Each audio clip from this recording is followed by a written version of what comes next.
ভূস্বর্গ কাশ্মীরের সন্ত্রাসী হামলার পর ভারত পাকিস্তান সম্পর্কের তিক্ততা পৌঁছেছে নতুন মাত্রায়। প্রতিবেশী দুই দেশের রাজনৈতিক দ্বন্দ্ব যেন রূপ নিয়েছে দাবা খেলার ময়দানে। প্রতিপক্ষকে হারাতে একের পর এক চাল চালছে দুই দেশ।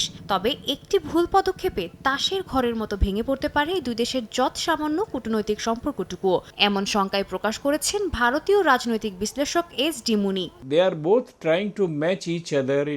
নিজ দেশের মানুষের কাছে শক্তিশালী প্রমাণিত হওয়ার জন্যই ভারত ও পাকিস্তান প্রশাসন একের পর এক পদক্ষেপ নিয়ে যাচ্ছে। দুপক্ষই চাইছে দেশের জনগণের কাছে প্রমাণ করতে যে তারা প্রতিপক্ষকে শক্ত জবাব দেবে।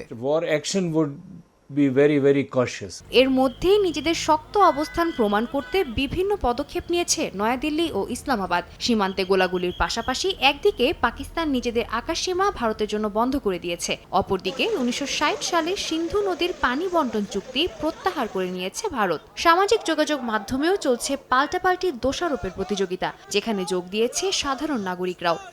প্রশাসন যেভাবে এগোচ্ছে সেটি মূলত যুদ্ধের ভাষা, কিন্তু বাস্তবে যুদ্ধের কোনো পদক্ষেপ খুবই সতর্কতার সঙ্গে নেওয়া উচিত। দুপক্ষই বুঝতে পারছে যে দীর্ঘমেয়াদে এ থেকে কারো লাভ হবে না। দুদেশের জন্য সবচেয়ে ভালো সিদ্ধান্ত হবে পরিস্থিতি স্বাভাবিক করে আনা গেলে।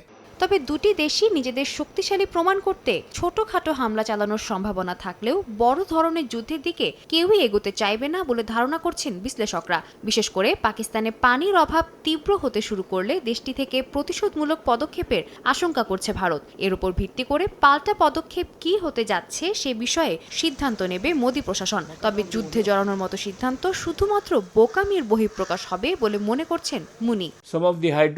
কিছু জলবিদ্যুৎ কেন্দ্রে পানির অভাব দেখা দিলে দ্রুত পরিস্থিতিতে পরিবর্তন আসতে পারে, তবে সেটিও পুরোদমে যুদ্ধে রূপ নেবে বলে আমি মনে করি না।